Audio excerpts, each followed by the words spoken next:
این همه برای اون آدم تصمیم گرفتیم، این همه برای خودمون تصمیمات اشتباه گرفتیم، این همه برای خودمون انتخاب‌های اشتباه داشتیم. سلام، امیدوارم که حالتون عالی باشه. امروز میخوام درباره کلمه تسلیم شدن صحبت بکنم. در تصمیمی که هر کدوم از شما باید در مراحل اولیه خستگی بگیریم. اصلا باید تسلیم بشیم، نباید تسلیم بشیم. یه سری‌ها میگن آقا تسلیم شو، یه جاهایی میگن که آقا نه تسلیم نباید تسلیم بشی و باید تا آخر ادامه بدی.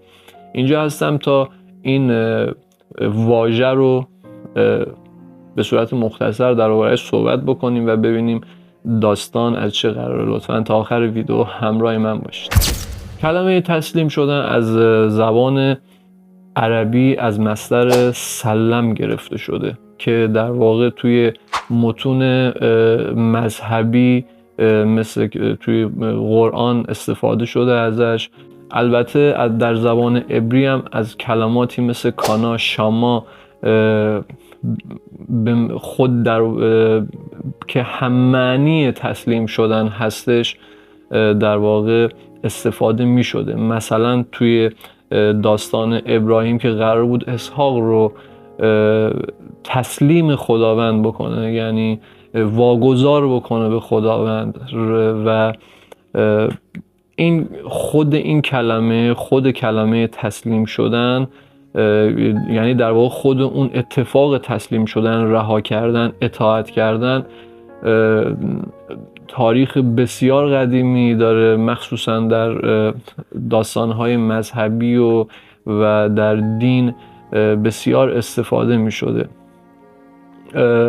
خود تسلیم شدنه اگر بخوام درباره صحبت بکنم، دو مدل داریم در واقع. تسلیم سالم داریم، تسلیم شدن به صورت سالم داریم، تسلیم شدن به صورت غیر سالم داریم. تسلیم شدن به صورت سالم از آگاهی میاد. متوجهی؟ یعنی یک آگاهی درونی داری که آقا من دیگه خسته شدم از بس که این کار رو انجام دادم، بس دیگه هر چقدر من این شخص رو کنترل کردم، بس دیگه هر چقدر با فکر و افکار مشکلدار خودم تصمیم گرفتم و رفتم جلو.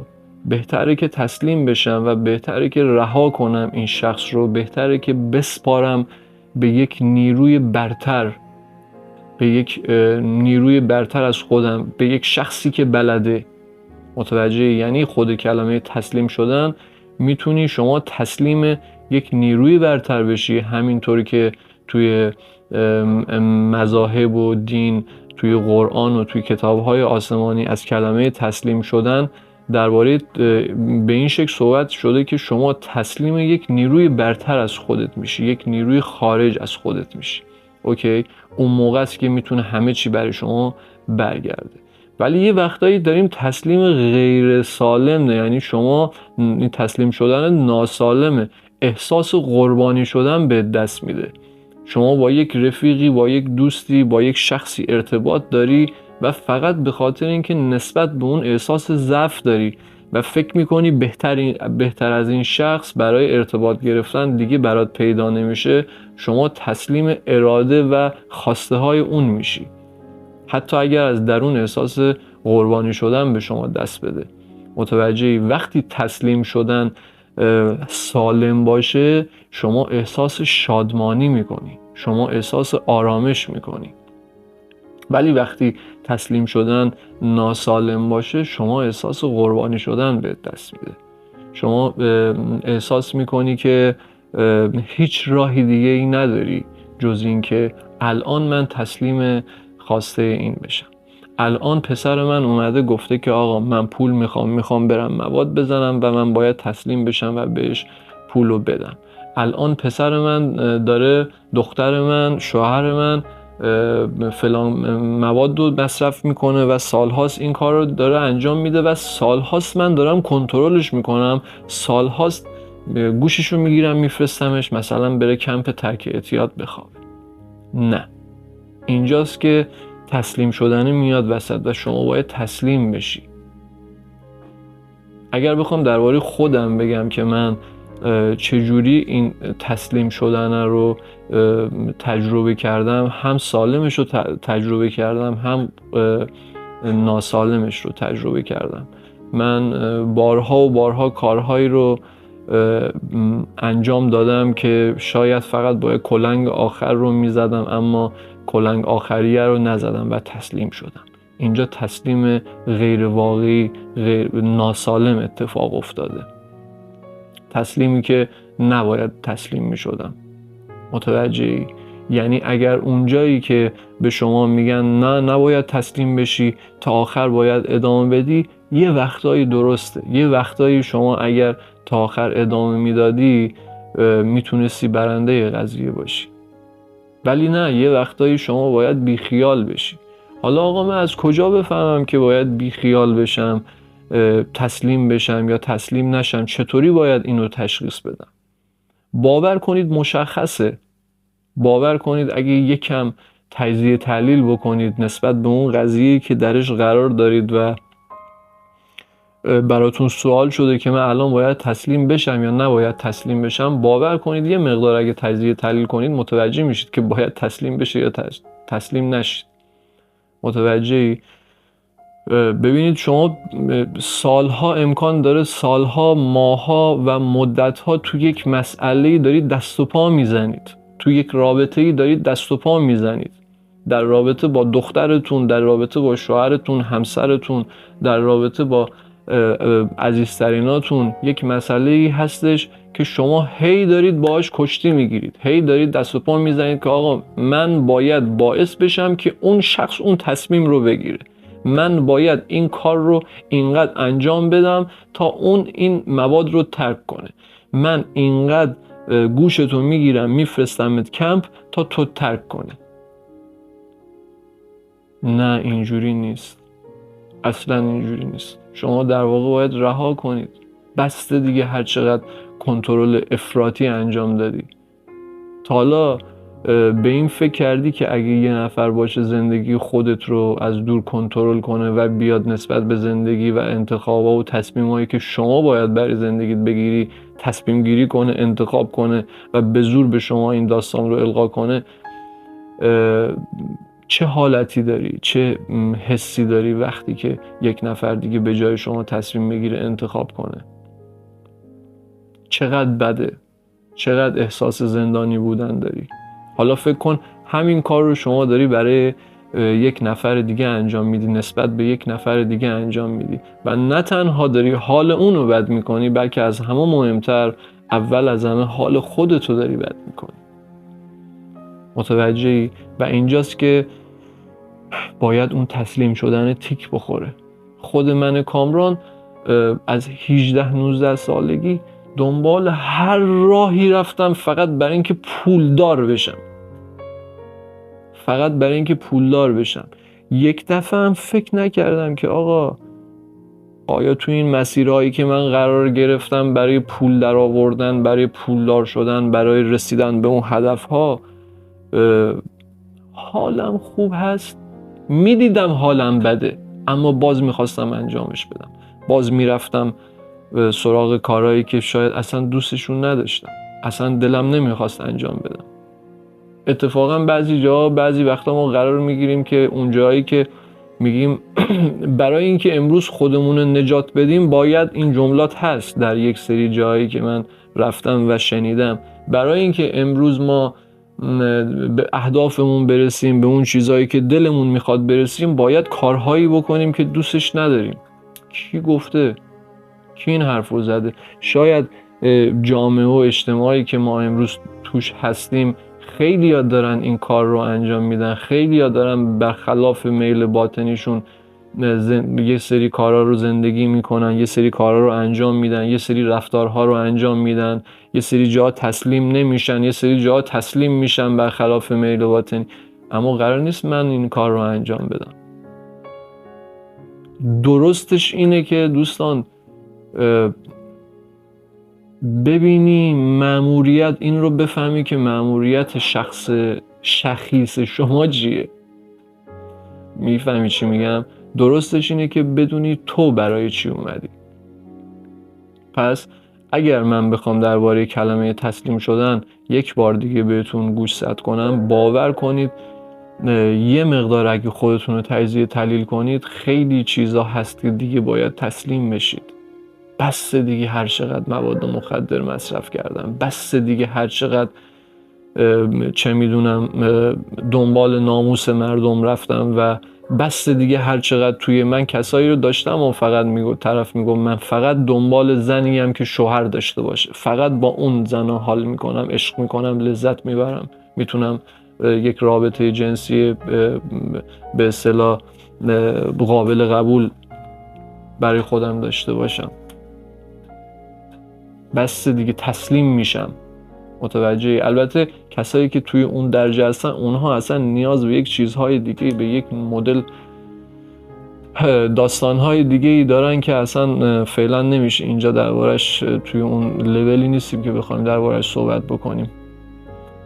فقط الان میخوام بهتون این رو متوجه کنم که ما باید یه وقتایی از انجام یه سری کارها دست برداریم دیگه باید خسته بشیم از اینکه این همه طرف رو کنترل کردیم، این همه برای اون آدم تصمیم گرفتیم، این همه برای خودمون تصمیمات اشتباه گرفتیم، این همه برای خودمون انتخاب‌های اشتباه داشتیم، این همه برای خودمون دست و پا زدیم اما به هیچ جا نرسیدیم، این همه برای خودمون با حال خرابمون یه سری کارها رو انجام دادیم، این همه برای خودمون پشت بهترین میز نشسته بودم، بهترین درآمده رو اونجا داشتم اما حالم خراب بود. و هیچ چیزی باور کنید مهمتر از این نیست که حال امروز من خوب باشه. باور کنید هیچ چیزی مهمتر از این نیست که حال امروز من خوب باشه. و من فقط توی این لول، توی این مرحله نیاز دارم به این که تسلیم بشم. توی این مرحله نیازه که رها کنم اون فرد از زندگیم رو. نیازه که دیگه برای آزادی روانم، برای آزادی حالم یک تصمیمی بگیرم، یک انتخابی داشته باشم. بس دیگه هر چقدر شخص رو کنترل کردم، هر چقدر گوشش رو گرفتم بفرستادمش بره کمپ بخوابه، نمیدونم هر چقدر با این دوستم صحبت کردم، از صبح میشینم با این رفیقم صحبت میکنم که تو این کارو نکن، نه تو اینجوری باید بری، تو فلانی، تو عوضی، تو به درد نخوری. میدونی از این رابطه هایی که فکر میکنم خیلی از ما تجربهش کردیم. متوجهی؟ میخوایم روی زندگی این و اون تأثیر بذاریم. آقا نمیشه. میدونی تسلیم بسه. تازه وقتی این که همون تسلیم شدن رم شما نمیتونید امروز بگی من تسلیمم و از فردا احساسات خوب برای شما جاری بشه، احساسات همه چی دیگه عالی. نه، شما باید در جزء به جزء زندگیتون تسلیم بشید، در قسمت به قسمت زندگیتون تسلیم بشید. من در رابطه با پدرم تسلیم هستم، بس دیگه هر چقدر این کار. من در رابطه با دوست دخترم، دوست پسرم تسلیم هستم، بس دیگه هر چقدر به خاطر لباس پوشیدنش و این رفتارش بهش گیر دادم. من در رابطه با همسرم، در رابطه با زنم، در رابطه با چه میدونم این خورش، در رابطه با این غذا تسلیم هستم، در رابطه با این مواد تسلیم. میدونی شما باید به صورت جزء به جزء تسلیم بشید و بعد از تمرین هی تمرین به صورت روزانه. یادتون نره، اینو من خیلی تکرار میکنم، تمام اتفاقات، تمام تصمیم گیری ها، تمام انتخاب ها از این به بعد سعی کنید یاد بگیرید دوستان باید به صورت روزانه انجام بشه. متوجهی؟ یعنی امروز صبح که من از خواب بیدار شدم تصمیم میگیرم که تسلیم بشم در مقابل افکار خودم، تسلیم بشم در مقابل این رابطه، تسلیم بشم در مقابل این شیء. متوجهی؟ به صورت جزء به جزء. موقعی که قرار میگیری توی اون فضای یادت میاد من در مقابل این من تسلیمم، من نمیتونم، من نیستم. میدونی؟ هر وقتی این جزء به جزء رو به صورت روزانه بتونی تمرین کنی و این تبدیل به عادت بشه، اتفاقات قشنگ کم کم خودشو نشون میده. موقعی که اون بچه مصرف کننده رو، اون فردی که تو خانوادت هست مصرف کننده است و شما سالهاست پا گذاشتی رو دمش، سالهاست داری اذیتش میکنی، سالهاست داری براش انتخاب میکنی، سالهاست هی گوششو میگیری میبری میندازیش، ولش کن، باید رهاش کنی، تسلیم. باور کن که اول حال خودت خوب میشه و بعدا حال اون هم، اگر اراده خدا باشه، اگر اون زمانه برسه، حالش خوب میشه. اصلا شک نکن به این قضیه. فقط کافیه که امروز شخص تو، ببین چی میگم، این منه، این امروز من بتونم خودم رو یک سری جا تغییر بدم، امروز بتونم من خودم رو در یک سری لحظات اون اتفاقه رو، اون چیز درسته رو توی اون لحظه، اون آنیته رو توی اون لحظه برای خودم بتونم اون تصمیم درسته رو بگیرم، اون انتخاب درسته رو داشته باشم، به موقع تسلیم بشم. یادتون نره، بازم میگم، تسلیم شدن روزانه است، لحظه ایه. شما یک آن دوباره کلید میندازی، میاید توی خونت میبینی مثلا فلانی داره فلان کار رو انجام میده توی خونه و شما همیشه بهش گیر میدادی، همیشه باهاش دعوا میگرفتی، شیشه پنجره میشکست. نه، همون لحظه شما باید دوباره تسلیم بشی و یادآور این باشی که من هر دفعه این کارو کردم اینجوری شد. تسلیم، من دیگه نیستم. و وقتی اون کار رو شما که همیشه انجام میدادی اون لحظه انجام نمیدی، ببین همون روز، همون لحظه چه اتفاق قشنگی برات رقم. و اون طرفی که تو رو میبینه، این همیشه با من این رفتار رو میکرده، چرا این بار، اون میره تو ذهنش، پس احتمالاً این یک تصمیم جدیدی گرفته. همه دارن یک تصمیم جدیدی میگیرن، همه دارن یک اتفاقی رو رقم میزنن، پس بذار من هم.